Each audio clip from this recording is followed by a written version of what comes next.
Hoy nos enfrentamos a una pregunta que atraviesa cuerpos, territorios e instituciones.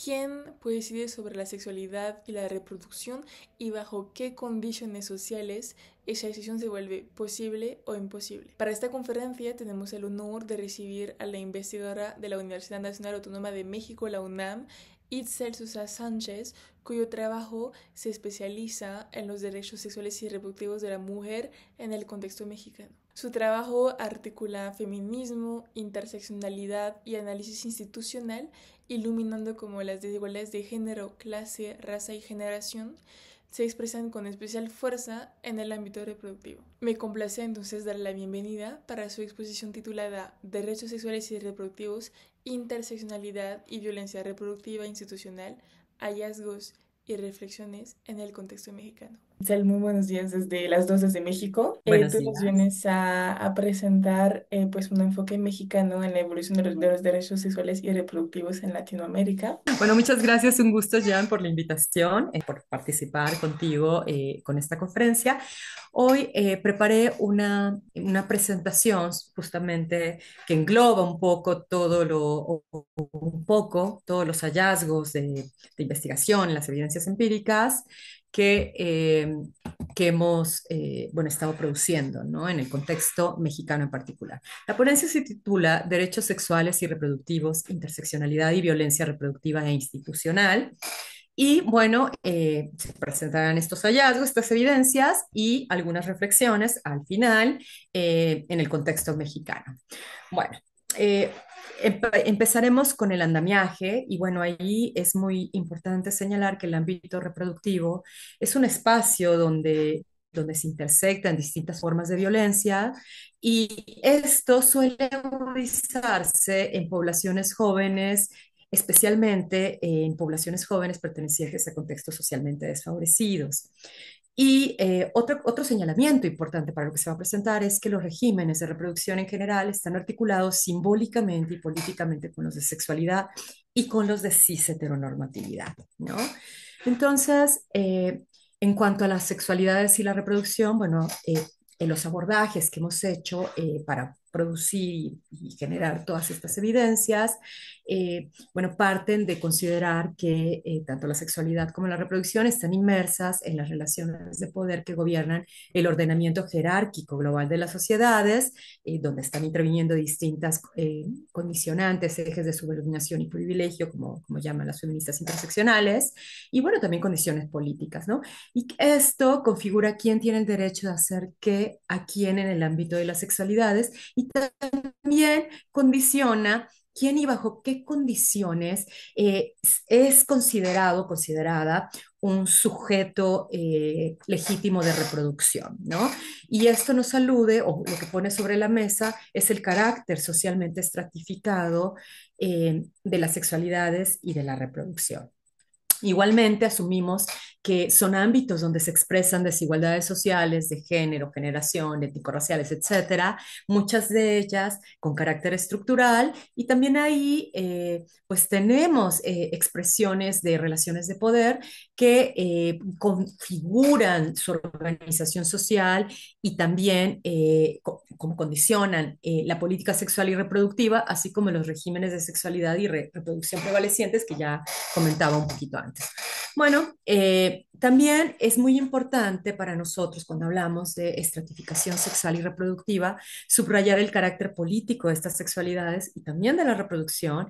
Y, eh, y bueno, esto implica visibilizar cómo a lo largo de acciones políticas públicas, fomentando la hegemonía de un determinado sistema sexual y de reproducción y tiene un impacto muy particular en la gestión pública. No significa que no existan otras formas alternativas y no hegemónicas, pero sí la gestión está muy vinculada con esto que se está mencionando, ¿no?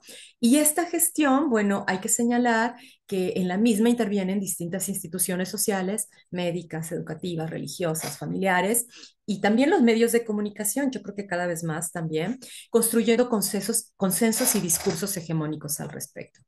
En cuanto a las violencias y los derechos sexuales y reproductivos, Pues justamente hay toda una serie de autoras, de autores que han señalado la necesidad de analizar la salud sexual y reproductiva, visibilizando justamente las violencias reproductivas y la articulación de la violencia reproductiva, de las violencias reproductivas, con otras formas de violencia que también están expresando la falta de reconocimiento y garantía de los sexuales y reproductivos en las mujeres y reproducción altamente.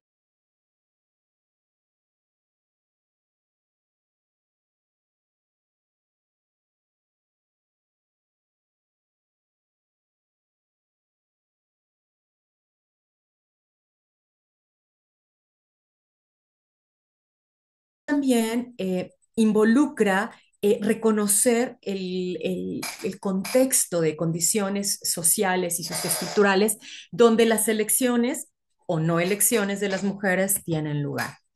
La violencia reproductiva tiende a definirse no solo por las prácticas forzadas en relación a la reproducción y a la prevención de embarazo, sino también involucra el derecho a una atención integral durante el embarazo, parto, puerperio, el derecho a estar informado, el derecho a recibir información en materia de anticoncepción, prevención de infecciones de transmisión sexual, el acceso y disponibilidad a la interrupción legal del embarazo, sea este o no resultado de una violación sexual. Hago esta acotación porque en el contexto mexicano no en todas, de hecho son muy pocas las entidades donde ha sido despenalizado, ¿no? Entonces a eso se refiere este paréntesis en particular. Y bueno, y también esta violencia reproductiva también, es decir, está implicando el acceso a anticoncepción de emergencia y la disponibilidad de alternativas para quienes así lo desean, para poder acceder a embarazos, ¿no? Y también esta violencia reproductiva en otra de sus dimensiones involucra también las coacciones materiales y simbólicas para reproducirse.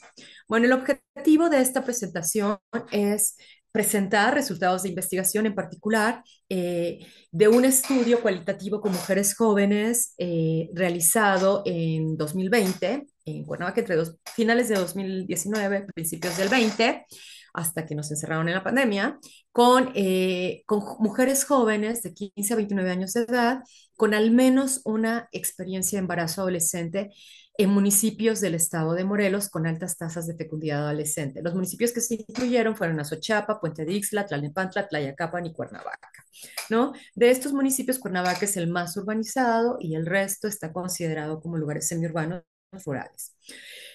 Y también otro objetivo de esta presentación es reflexionar a la luz de estos hallazgos y de la tendencia a la baja en fecundidad en México y a nivel global, las posibles consecuencias sobre los derechos sexuales y reproductivos, ¿no? En un segundo momento. Bueno, material y método. La población fue reclutada en salas de espera de los consultorios, en los espacios públicos de salud, sobre todo los gestionados por la Secretaría de Salud de México. Y también en paralelo se siguió la técnica de bola de nieve para tratar de captar lo más posible a mujeres con los criterios de selección de que hubieran tenido por lo menos una experiencia de embarazo en la adolescencia. Es un abordaje cualitativo. El trabajo de campo se realizó a finales de, como ya mencionaba, del 2019 y los primeros meses de 2020. Se realizó un muestreo intencional no probabilístico y un muestreo teórico, ¿no? Para construir la muestra teórica del estudio. Se realizaron entrevistas individuales en profundidad a partir de guías de entrevistas semiestructuradas. Y aquí solamente estamos presentando los resultados preliminares obtenidos con mujeres jóvenes. Eh, y tenemos que la muestra estaba integrada por 12 menores de edad y 8 de ellas, de esta pequeña muestra, tenían 18 o más años, porque era una muestra mucho más grande, pero para esta presentación quisimos centrarnos en esta. El análisis siguió las recomendaciones de la teoría fundamentada, siempre tratando de contrastar los datos de campo con las teorías y viceversa, y prosiguiendo con un proceso de recolección de más material. Bueno, el perfil general de la población participante lo constituye 20 mujeres jóvenes con al menos una experiencia de embarazo en la adolescencia. La edad media era de 18.25 años, la edad media al primer embarazo era de 17.4 años y en promedio al momento de la entrevista tenían 2.5 hijos. Las razones de deserción de la escuela, que se les indagó en un breve cuestionario sociodemográfico que acompañó y que fue el preliminar antes de la guía de entrevista individual, nos permitió indagar estas razones y bueno, 5 de ellas se embarazaron o tuvieron un hijo, 5 desertaron de la escuela porque se unieron conyugalmente. Pero si ustedes se dan cuenta, el no quisieron o no les gusta estudiar de los 5 o las 5, eh, tiene que ver también con estas condiciones materiales de vida y con estas condiciones de desigualdad social que se parecen mucho a aquellas que desertaron porque no tenían los recursos para continuar estudiando. Es decir, eso también no da tiempo problematizarlo demasiado en esta presentación, pero es muy importante problematizar esta clase de respuestas, ¿no? Que no te gustara estudiar o que no le guste a una jovencita estudiar, tiene mucho que ver con sus condiciones objetivas de vida y con su relación a lo posible, como diría Pierre Bourdieu. Entonces, es importante señalarlo. En cuanto al estrato socioeconómico, 9 pertenecían al estrato bajo, 8 al medio bajo y 3 al medio alto. El estado civil, 14 estaban en unión y 3 separadas y 3 solteras. Eh, es bien importante también señalar, debido a que la literatura especializada ha señalado que hay una, o que tiende a haber una transmisión intergeneracional del embarazo en la adolescencia. Bueno, en esta pequeña muestra, que es la submuestra del gran estudio, eh, tenemos que 13 de las participantes reportaron ser a su vez hijas de madres que fueron madres durante la adolescencia y esta transmisión intergeneracional también nos está hablando de culturas familiares, de género, muy particulares en las familias de origen de las participantes. Los resultados. Bueno, una primera cosa que nosotros encontramos y que nos empezó a llamar mucho la atención es que hay un desconocimiento generalizado de los derechos sexuales y reproductivos y también de los servicios en salud sexual y reproductiva que son ofertados a esta población. Cuando nosotros asistimos a foros académicos, a foros en México en general, lo que oímos es que ya no es importante hablar de derechos sexuales y reproductivos, que ya está hecho, que ya está dado, pero bueno, cuando trabajas con poblaciones jóvenes como con las que nosotros estuvimos trabajando, pues una de las primeras cosas que nos golpeó severamente fue esto, ¿no? De que no los conocen, no conocen los servicios, no conocen los derechos y esto lo que ponía en evidencia es que esta población ha tenido un acceso limitado a la información general sobre prevención de embarazos y métodos anticonceptivos y aquellas que decían que sí habían tenido un poco de información, lo que expresaban era que estos conocimientos eran muy superficiales y, por ejemplo, no habían recibido ningún tipo de información en torno a la biología de la reproducción. Por ejemplo, ¿esto qué quiere decir? Hace como 20 años, Catherine Menkes, una colega también aquí de la UNAM, realizó una encuesta, una de las primeras encuestas en el contexto mexicano, sobre conocimientos en salud sexual y reproductiva. Ella que encontró que a veces cuando preguntabas si sabías o habías recibido charlas de educación sexual, te decían que sí, pero cuando ponías o preguntabas con mayor acuciosidad eh, sobre conocimientos de biología de la reproducción que están asociados mucho con, a veces con conocer, bueno, tu propio cuerpo o el cuerpo de tu pareja, etcétera, lo que ella encontró es que había un desconocimiento general. Y ese desconocimiento, estas chicas lo expresaban porque también se les preguntó en situación de entrevista algunas preguntas relativas a la biología de la reproducción e ignoraban completamente, por ejemplo, el momento en el que hay mayor probabilidad de que una mujer quede embarazada dentro del ciclo menstrual, por ejemplo. ¿No? También en los testimonios emergía que las mujeres jóvenes pues no conocían, ni siquiera sabían que existían estos servicios de salud reproductiva específicamente dirigidos a la población joven y adolescente, donde podían ellas acercarse a pedir información en materia de sexualidad, prevención de embarazo, solicitud de anticoncepción, etcétera. Otra cuestión es que nunca, la gran mayoría nunca había escuchado hablar de los derechos sexuales y reproductivos, cosa que nos pareció muy alarmante. Este hallazgo en particular pone en evidencia la inoperancia y ineficacia de las instituciones de salud, pero también de las instituciones educativas, ¿no? Porque esto qué quiere decir que estas instituciones, que son las principales encargadas de diseminarlo, sobre todo en lo que se refiere a las instituciones de salud, pues la verdad es que no los están dando a conocer como se deberían, ¿no? Y bueno, la existencia también, este hallazgo pone también sobre la mesa la existencia de contextos sociales que dificultan a las jóvenes percibirse y reconocerse como sujetos de derecho.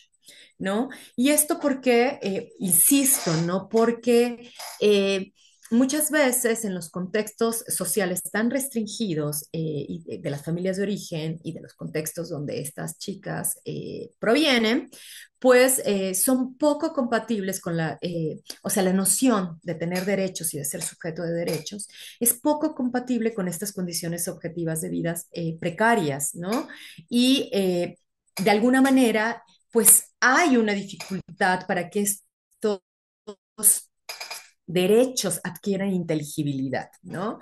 Y eso es una cuestión grave sobre la que hay que trabajar en términos políticos y colectivos. Otra cuestión que también ponían en evidencia estos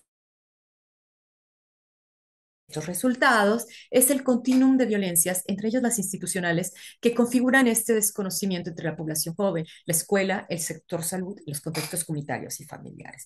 Es decir, es muy importante, lo vamos a ver a lo largo de la presentación, ver esto no como un caso aislado, sino como resultado de este continuum de violencias y de estas fallas dentro de las instituciones para garantizar que pues sus integrantes, es decir, los integrantes de la comunidad escolar, se perciban y se reconozcan como sujetos de derecho, y no nada más en el ámbito de la reproducción y la sexualidad, sino en general. Un segundo hallazgo es y que está vinculado con lo que nos denominamos anticoncepción e interrupción voluntaria del embarazo y el orden simbólico y la violencia simbólica, es que continuamente en las entrevistas emergía que uno de los principales obstáculos que desincentiva la búsqueda activa de información en materia de anticoncepción son las actitudes paternalistas y cuestionadoras del personal de los servicios de salud. Y que esto, de alguna manera, lo que nos está expresando, porque eso es lo que decían los testimonios de las participantes, es que ya no conocen los servicios, ¿no? Primer obstáculo. Segundo obstáculo, si hacen un esfuerzo y de suerte los conocen y llegan a intentar acercarse, el personal de salud, a través de nociones como sexualidad precoz, eres demasiado chica, ¿no? Para venir aquí a solicitar anticoncepción o para ve y regresa con tu mamá o con un tutor. Pues evitaban que esta población accediera a la información y al ejercicio de derechos que les corresponden, ¿no? Entonces, esto también nos está expresando una visión sumamente adultocéntrica de la sexualidad que todavía hoy está presente en los servicios públicos de salud en el personal, ¿no? Es importante también señalar que todo esto generaba mucha incomodidad y pena, así lo expresaban, esa es la palabra que utilizaban las participantes que la refirieron.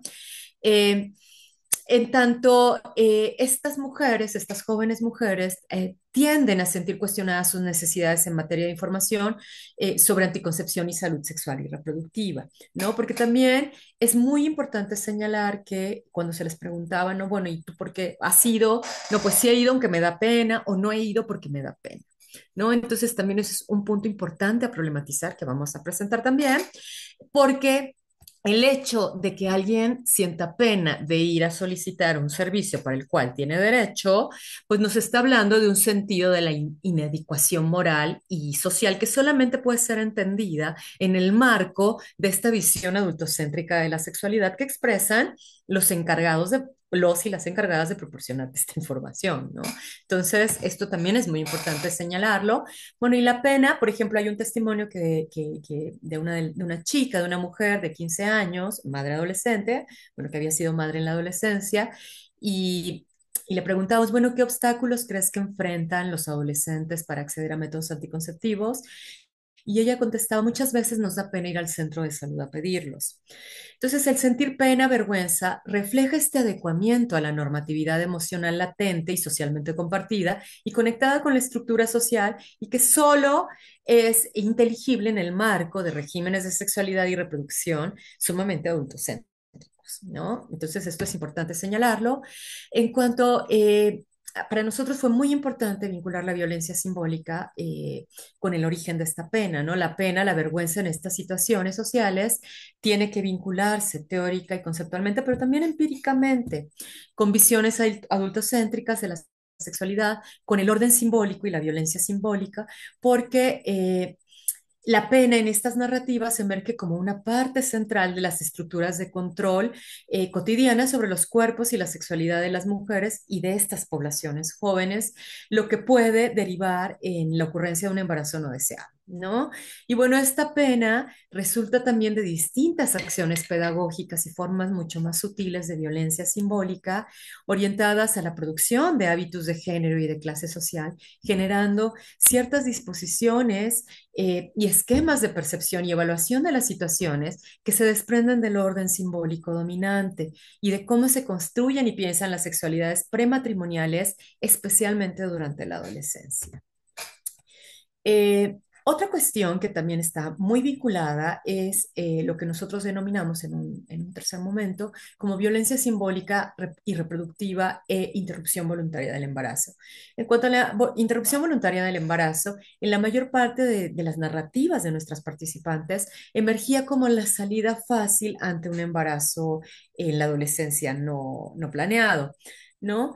Y también nos indicaba o sea, estas narrativas indicaban un fuerte estigma muy diseminado y una fuerte desaprobación, ¿no?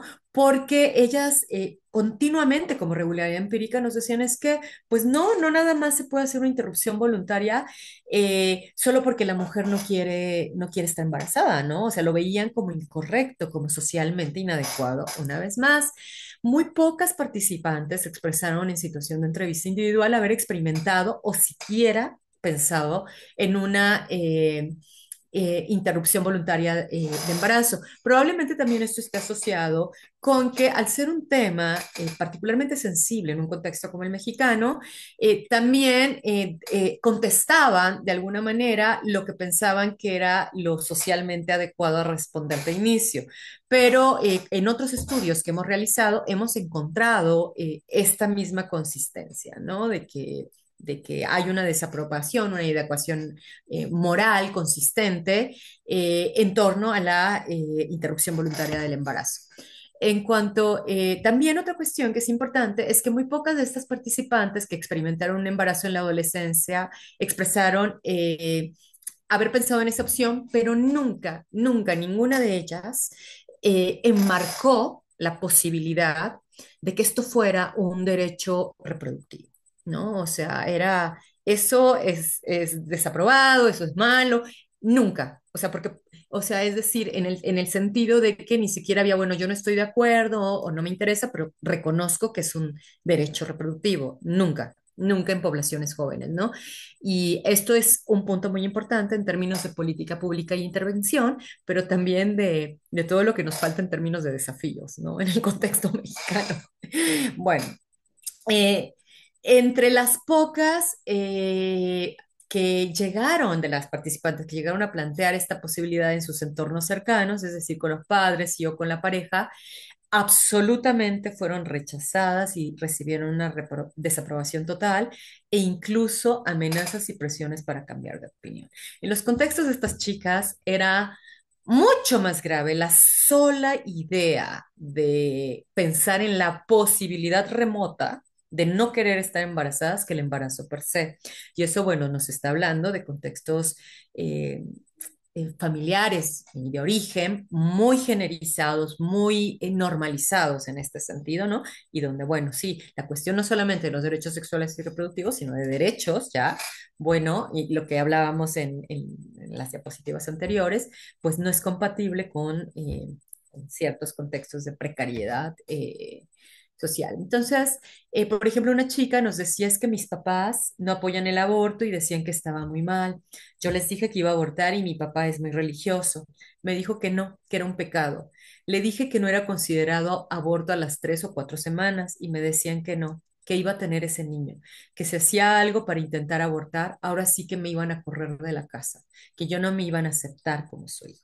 Entonces, bueno, también esto, o sea, esto es, o sea, este tipo de testimonios a lo que nos llevan es estas violencias reproductivas, ¿no? O sea, es decir, en distintos niveles y donde están involucradas distintas instituciones, desde las estatales, en las instituciones educativas, las instituciones médicas, pero también la institución familiar, ¿no? Por otro lado. Entonces, bueno, a modo de cierre, los resultados reflejan pues los esquemas de percepción de estas mujeres, los cuales resultan de la asimilación de las relaciones de poder simbólico que las llevan a interpretar incluso sus propios deseos y necesidades desde el punto de vista hegemónico y por tanto renunciar a ellos. En el caso de las pocas que plantearon esta posibilidad de una interrupción voluntaria de embarazo, o de la búsqueda activa de información sobre sexualidad y salud sexual y reproductiva. Eh, También los resultados del estudio sugieren que la violencia institucional y la violación de los derechos sexuales y reproductivos constituyen una experiencia que les resulta muy familiar a estas mujeres. Entre las distintas formas de violencia institucional que emergen en las narrativas, tenemos la negación y obstaculización en la provisión de métodos anticonceptivos, la cual se acompaña de una reducida o nula información sobre los mismos, incluso también la imposición de anticonceptivos durante el parto y el posparto. Este fue un hallazgo que culminó, lo pueden, si estás interesada, si están interesados, en un artículo sobre violencia institucional eh, posparto, ¿no? Donde quedó muy claro cómo las chicas, bueno, todas las mujeres en general son presionadas en los contextos hospitalarios, públicos de salud, a salir con algún anticonceptivo. Pero si se trata de una chica con una experiencia de embarazo en la adolescencia, esta violencia se recrudece. Pero si además esa chica tiene un embarazo a repetición, lo que se conoce como embarazo subsecuente, el nivel de violencia e imposición se acrecienta, ¿no? Entonces, esto es muy importante y bueno, también para nosotros que venimos trabajando el tema, es muy importante, yo y sobre todo con la colega que les mencionaba, con Catherine Menke, señalar cómo esta violencia institucional obstétrica que se ha venido reportando a través de distintas evidencias empíricas, no solo por nosotras, sino por muchos y muchas otras colegas, es también una violencia reproductiva. Eh, es muy importante también enmarcar y leer estos resultados como violaciones a derechos sexuales y reproductivos, pero también como expresiones de violencias articuladas, entre ellas la institucional, la obstétrica, la reproductiva, y cómo son distintos momentos de un mismo continuum de violencias y violaciones a derechos sexuales y reproductivos. También nos sostenemos que la violencia reproductiva da cuenta de una amplia variedad de violencias institucionales y no institucionales que involucran a distintas instituciones, como ya se mencionaba precedentemente, y este tipo de violencia tiene que ser entendida, problematizada, pero también combatida políticamente, reconociendo la articulación de la misma con otras formas de violencia, porque impactan negativamente en el reconocimiento y garantía de los derechos sexuales y reproductivos, pero también en la apropiación por parte de las mujeres de estos derechos. Ahora, también estas violencias, ¿no? Evidentemente generan y reproducen restricciones en la autonomía corporal, en el acceso de estas mujeres a educación sexual, pero también, bueno, como ya vimos, como cuando tienen alguna necesidad o inquietud de acceder a anticoncepción o incluso a una interrupción de embarazo, bueno, pues estas violencias constituyen obstáculos fundamentales cotidianos, ¿no? Y que en ciertos momentos de vulnerabilidad particular, como puede ser un evento reproductivo no deseado, pues son barreras infranqueables para muchas de estas jóvenes participantes. Eh, y bueno, también hay que señalar que esta articulación de violencias genera lo que Ana María Fernández llama la fragilización subjetiva y política de estas jóvenes. Eh, También es muy importante señalar que el discurso y la garantía de derechos sexuales y reproductivos en la población joven en el contexto mexicano continúa siendo un reto pendiente. De hecho, me parece, yo llevo 25 años trabajando el tema y yo creo que en los últimos 10 años he notado un importante retroceso. O sea, cuando más se habla de derechos reproductivos, cuando más afiches hay y pancartas y creo que en términos de apropiación estamos como todavía en pañales, ¿no? Entonces, estos hallazgos lo que nos ponen también sobre la mesa es que los derechos no han logrado anclarse en la población más allá de una retórica, ¿no? De que, ay, sí, ya están y ya todos accedemos y los conocemos. No. Pero no solamente, lo más dramático, o sea, no es solamente que las y los jóvenes no se sientan sujetos de derechos, no los reconozcan, sino que también las personas encargadas, el personal de salud, las y los profesores en las instituciones educativas, eh, pues tampoco los reconocen y tampoco dan cabida a que exista un proceso de apropiación. Por parte de las poblaciones en quienes están pensadas, ¿no? O sea, tenemos muchas cartillas de derechos sexuales y reproductivos de jóvenes, adolescentes. Bueno, pues no sirven de nada, se ven muy bonitas en papel. Habría que generar los mecanismos justamente para dar ese salto, ¿no? Y no quedarnos en esta retórica, porque te digo, a mí una de las cuestiones por las que continuamente salgo a campo es porque sí, en los foros académicos, no, eso ya. O sea, y yo cada vez que salgo a campo regreso con escalofríos, ¿no? Diciendo, bueno, o sea, es triste, es un contexto muy particular. Bueno, eh, también en cuanto a la prevalencia de visiones autocéntricas en sexualidad, bueno, México tuvo también iniciativas de ley en distintas entidades del PIN parental, ¿no? Bueno, y todo este movimiento de con mis hijos no te metas. Morelos, que es el estado donde se llevó a cabo el estudio, fue una de las entidades que hizo una propuesta de iniciativa de ley del PIN parental, que eso también nos está hablando de un contexto en la entidad muy particular. Y también es una entidad donde no hay un proceso ni lejano de despenalización del aborto, todo lo contrario, ¿no? Cada vez ves más iniciativas para restringir los derechos sexuales y reproductivos de las mujeres. Entonces, esto es muy importante. Bueno, igual, ¿no? Yo en todos lados veo educación integral en sexualidad, me suena maravilloso como propuesta. Pero la verdad es que trabajando con poblaciones jóvenes, por lo menos en el estado de Morelos, pero he hecho investigación en otras entidades del país y bueno, o sea, sigue siendo una retórica, ¿no? O sea, no les ha llegado ni siquiera la educación sexual mínima, ¿no? Entonces, la educación integral en sexualidad, pues tenemos todavía el desafío de dar este salto cualitativo y que se concretice en algo, ¿no? Más allá de un discurso retórico que suena muy bien, pero que pues no llega a donde debe de llegar, ¿no? Y que no llega para hacer lo que tendría que poder posibilitar, ¿no? En términos de elecciones informadas y de todo, ¿no? Entonces, otra cuestión muy importante es que este desconocimiento de la existencia y apropiación, por supuesto, de los derechos sexuales y reproductivos contribuye a la existencia y reproducción de estas violencias, ¿no? O sea, si eh, cuando en situación de entrevista, cuando se les preguntaba, pues muchas de ellas habían sentido malestar frente a la imposición, insistencia de los médicos y del personal de salud para aceptar una imposición de un método anticonceptivo, pero no lograban saber que lo que estaban haciendo en contra de ellas era una violación a un derecho, ¿no? Y que era su derecho negarse, porque para muchas de ellas eh, era una condición para poderlas dar de alta y poder salir del hospital. Pero al no conocer cuál era su derecho, bueno, eso permite. Entonces, o sea, por eso es tan grave este desconocimiento y este no anclaje, más allá de lo retórico, de estos derechos, porque posibilita cualquier cantidad de violencias y de violaciones a derechos en estas poblaciones.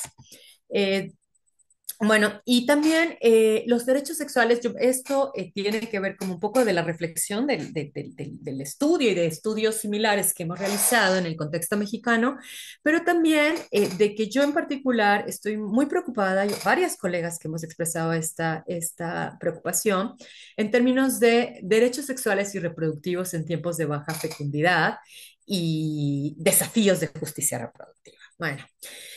Según la encuesta nacional de la dinámica demográfica, el ENADIT 2023, la tasa específica de fecundidad adolescente, la TEFA, se redujo en 16,7% al descender de 72,4 a 60,3 nacimientos en el periodo comprendido de 2015 a 2023.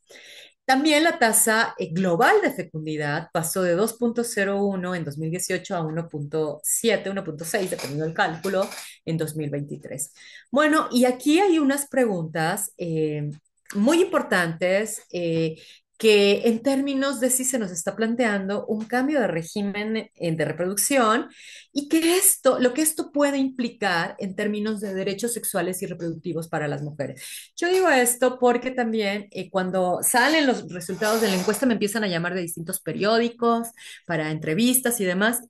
Y en una de estas entrevistas, en particular, en todas estuvo presente, pero en una en particular, el periodista me dice, ¿usted piensa que es momento de empezar a presionar a las mujeres para que tengan hijos? Bueno, yo me enfurecí. O sea, dije, bueno, o sea, pero en un contexto donde no hay un reconocimiento de los derechos, esta baja de fecundidad puede llevar a que, por ejemplo, la anticoncepción, ¿no? Devenga un derecho marginal, ¿no? Y que también la inversión de los gobiernos se reduzca en garantizar este tipo de derechos, ¿no? Entonces, justamente yo le decía, pero además yo le explicaba al periodista y yo le decía, no, o sea, bajo ninguna, o sea, es tiempo de pensar en justicia reproductiva, ¿no? Y de poner al centro los derechos sexuales y reproductivos. Las mujeres no somos sujetos pasivos de las políticas públicas, pero tampoco de si hay baja o alta fecundidad y ahora no tengan y ahora sí tengan. O sea, me pareció, digo, yo sé que no estaba en la obligación de saberlo el periodista, pero estuvo presente en las distintas entrevistas. Esto estuvo latente de manera más explícita o implícita en todas las entrevistas. Y también si uno escucha como estos discursos en los espacios, cada vez hay más de, pues es que hay que empezar a presionar de alguna manera a las mujeres, ¿no? Entonces, bueno. Yo creo que es un punto justamente para poner atención desde los movimientos feministas, desde los movimientos de derechos, para justamente no ceder y además y combatir estas presiones sobre las capacidades reproductivas de las mujeres, porque yo sí creo que va a haber una nueva agenda, o quizás pueda haber una agenda pública y una agenda medio oculta ahí de, pues, recortemos el presupuesto en anticoncepción, que ya no se necesita tanto, ¿no? Justamente nosotros presentamos un capítulo de libro para Family Planning International, y que es una organización muy importante de Naciones Unidas, y justamente nos había dicho que les estaban recortando a ellos ya desde el año pasado, finales del año pasado, el presupuesto para América Latina. ¿No? O sea, entonces son primeros avisos que me llevaron a presentar en el marco de esta presentación, justamente esta diapositiva. Y bueno, también otra cuestión que se pone al centro es si esta baja de fecundidad y esta percepción social de que las mujeres tienen que reproducirse más, no va a plantear más limitantes y restricciones frente a la interrupción voluntaria del embarazo, ¿no? Entonces, porque de alguna manera es como si eh, eh, o sea, es una pregunta a plantearse para estar atentas, atentos a los tiempos venideros. Y bueno, esto también puede plantear un golpe a los incipientes derechos sexuales y reproductivos, especialmente en poblaciones jóvenes, pero sobre todo en poblaciones socialmente desfavorecidas, porque de alguna manera, si el presupuesto gubernamental y la agenda pública llegan a reducir eh, justamente sus inversiones en anticoncepción, en diseminación sí, de ampliación de los anticonceptivos ofertados, etcétera, pues evidentemente las poblaciones más desfavorecidas van a ser las más golpeadas y bueno, solamente va a poder acceder a ese derecho, pues quienes puedan pagarlos a través del mercado, ¿no? Cosa que me escandaliza mucho. Y bueno, más que nunca, urge enmarcar los derechos sexuales y reproductivos en la justicia reproductiva, en tanto la justicia reproductiva, que para mí tendría que tener, y para muchas otras de las colegas, un carácter interseccional, enfaticen cómo la reproducción debe estar incluida dentro de las preocupaciones centrales de la justicia social. ¿No? Y cómo también la justicia reproductiva incluye también en la misma medida el derecho a tener o no tener hijos, el derecho a maternar o a paternar con dignidad, e involucra los medios y condiciones para ejercer estos derechos. Es decir, al centro de la justicia social, ¿no? O sea, justicia reproductiva, justicia social. Y bueno, también este concepto nos permite visibilizar estas brechas de desigualdad que impactan en la salud sexual y reproductiva y los derechos concomitantes, ¿no? Bueno, y tendrían que estar en el ojo, en el centro de futuros análisis y militancias políticas. Y bueno, yo sí creo que hay que estar muy atentas a estas si emergen nuevas formas de estratificación sexual y reproductiva y nuevos regímenes de reproducción y qué tanto esto va a estar implicando un retroceso en estos derechos, que me parece ya grave, ¿no? O sea, porque frente a lo que hemos estado encontrando, este estudio, si bien estos son una presentación sobre un estudio en particular, las evidencias han sido consistentes, ¿no? En distintos contextos, tanto en el estado de Morelos, también estuvimos trabajando en el estado de México hace un año y medio, y son muy consistentes. Entonces, pues yo creo que hay nuevas preguntas. También al inicio de la charla hablábamos de ciertos temas. Bueno, estos temas yo creo que también son temas en los que tenemos que estar pendientes aquellas personas que trabajamos pues las temáticas, ¿no? Pues muchísimas gracias, Jan.